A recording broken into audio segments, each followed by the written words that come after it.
So people perhaps have had itinerant lifestyles. Their health may be less than the general population.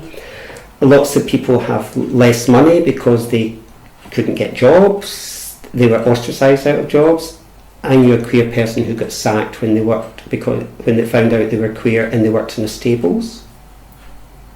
And that was legal. Remember, it was legal to sack queer people up until recently, up until the Equality Act. It was legal. You could sack people just because they were queer, regardless, just because you didn't like them. You could sack them. So they perhaps haven't had those opportunities to amass funds and amass money that other people have had.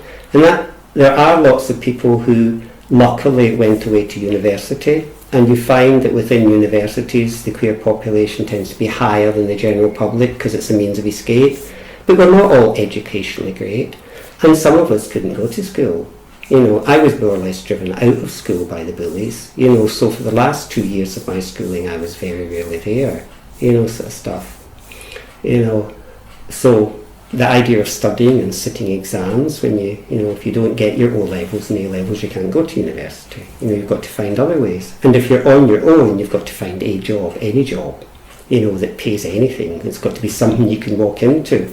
In the past, when I was young, it was easier because you could just walk into a job because there wasn't a legal thing, but you got paid a pittance and you ended up living in a bedsit somewhere.